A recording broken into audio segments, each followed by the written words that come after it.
कुरुक्षेत्र की मिट्टी उस दिन लाल थी, केवल सूर्य की किरणों से नहीं बल्कि ताजा युद्ध की आंच से। पिछले 2 दिनों का संघर्ष केवल आरंभिक प्रहार थे। तीसरा दिन असली युद्ध की शुरुआत था।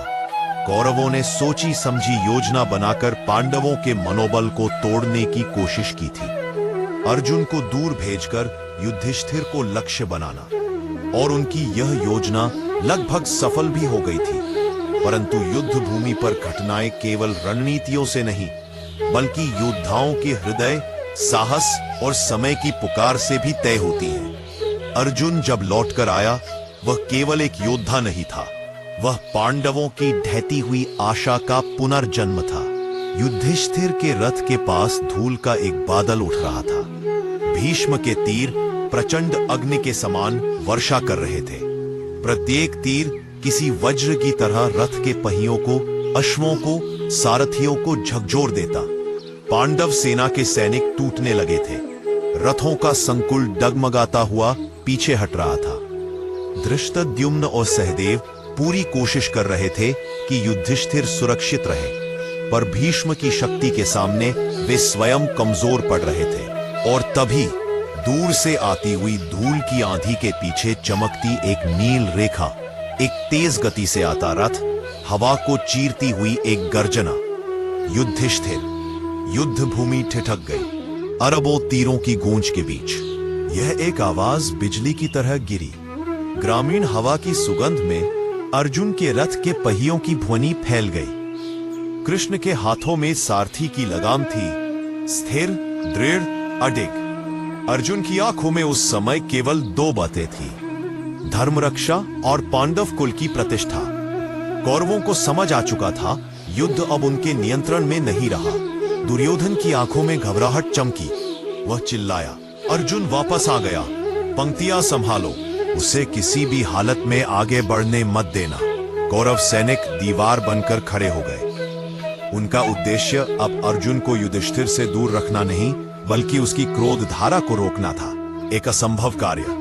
कृष्ण ने धीमे स्वर में कहा, अर्जुन देखो, युद्ध ने अपनी दिशा बदल ली है। अब यह केवल रक्षा का समय नहीं, यह वह क्षण है जब तुम्हें अपने धनुष का धर्म निभाना है। अर्जुन ने गोंडिव उठाया। उसके प्रत्यंचा की ध्वनि सुनते ही कौरवों के सैनिकों की आत्मा कांप गई। गोंडिव की टंकार ही युद्ध भूमि में परिवर्तन का संकेत थी। तुरंत ही अर्जुन ने बाणों की ऐसी वर्षा की कि लगता था आकाश से धूप की जगह अग्नि बरस रही हो। उसके प्रत्येक तीर में एक संकल्प था, युधिष्ठिर की रक्षा और कौरवों की चाल का प्रत्युत्तर। पहले ही प्रहार में 100 से अधिक सैनिक गिरे। कौरव सेना में अव्यवस्था फैल गई। रथ पलट गए, अश्व कट गए, ध्वज गिर गए। अर्जुन की गति और अत्याचार मिश्रित तीव्रता देखकर दुर्योधन चिल्लाया, भीष्म पितामह, अर्जुन को रोको, वह हमारे बीच से आग की तरह निकलता जा रहा है। भीष्म ने अर्जुन की ओर देखा। उनकी दृष्टि में दया थी, सम्मान था, प्रेम भी था, पर सेनापति का धर्म इन भावनाओं पर भारी था। उन्होंने अपने तीर साधे। उनकी उंगलियां प्रत्यंचा पर चली और तीर दौड़ पड़े। उनके तीर गंगा की क्रोधी लहरों की तरह बह रहे थे, अत्यंत तेज, अत्यंत घातक। कई तीर अर्जुन के रथ को भेदते हुए निकल गए। रथ के पहिए में कंपन हुआ, अश्व चिंघाड़े, पर कृष्ण मुस्कुराए। यह तुम्हारे पितामह है, युद्ध का धर्म निभा रहे हैं, पर ध्यान रखना, अपनी प्रतिज्ञा तुम भी निभाओ। युधिष्ठिर का रक्षा धर्म अभी सबसे बड़ा है। अर्जुन ने तेजी से प्रत्युत्तर दिया। उसके तीर भीष्म के तीरों से टकराए। दोनों के तीरों की टक्कर से आकाश में चिंगारियां सी उठी। युद्ध का यह दृश्य देखने लायक था।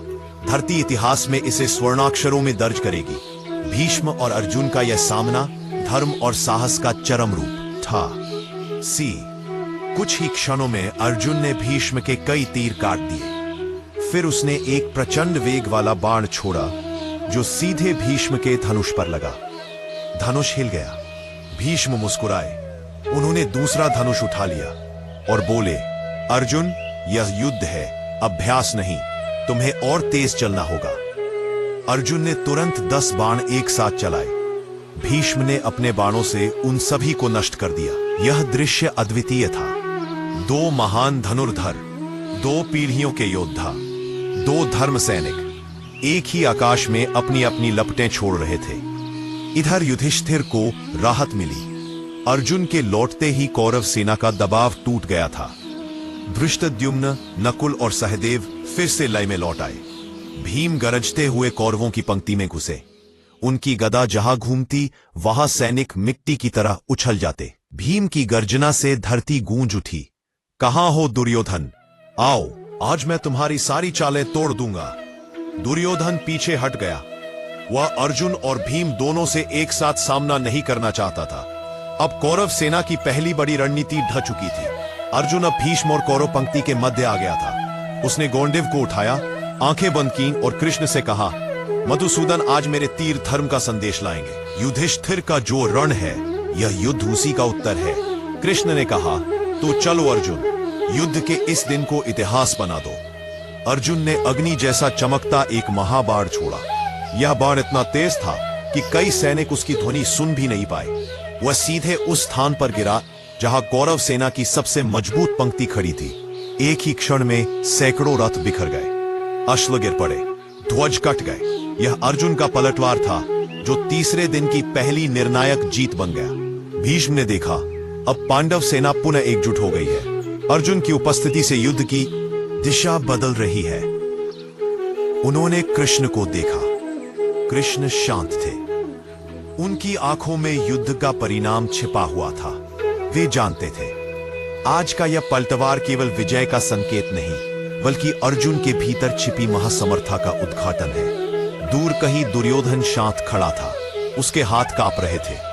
उसने पहली बार महसूस किया, अर्जुन को दूर ले जाना एक चाल थी, पर अर्जुन का लौटना यह विधाता की योजना थी। युद्ध सूर्यास्त तक चलता रहा।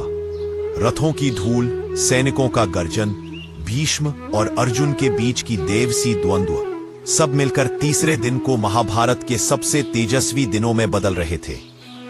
सूर्य की अंतिम किरणें जब युद्ध भूमि की तलवारों पर पड़ी, तो रथों की छाया लंबी हो गई। घोड़ों की सांसें थकान से भारी हुई।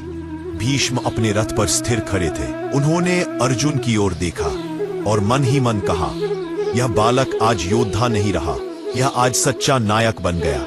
महाभारत का युद्ध आज उसके हाथों अपना नया अध्याय लिखने लगा है। अर्जुन शांत खड़ा था। उसके चेहरे पर क्रोध नहीं, बल्कि धर्म की संतुलित अग्नि थी। वह जानता था, आज का युद्ध जीतने से अधिक महत्वपूर्ण है युद्ध की दिशा को बदल देना। और उस दिन अर्जुन ने यही किया था। युद्ध समाप्त हुआ। सूर्य डूब गया। दोनों पक्ष शिविरों की ओर लौटे, पर पूरे कुरुक्षेत्र में एक ही संदेश फैल चुका था। तीसरे दिन अर्जुन लौट आया था, और उसी लौटने से युद्ध का परिणाम बदलना शुरू हो चुका था। दोनों उपस्थित योद्धाओं के हृदय में संकेत दे रहे थे, आज रणभूमि को ऐसी शक्ति देखने को मिलेगी जो सामान्य मानव की सीमा से परे है। कौरव सेना की अग्रपंक्ति में आज पितामह भीष्म का रथ आगे नहीं बढ़ रहा था, वह दौड़ रहा था। चारों घोड़ों की लगाम ऐसी चपलता से संचालित हो रही थी, मानो गति और नियंत्रण दोनों ने भीष्म के आगे शरण ले ली हो। किसी ने कहा, वह मनुष्य नहीं, तूफान है।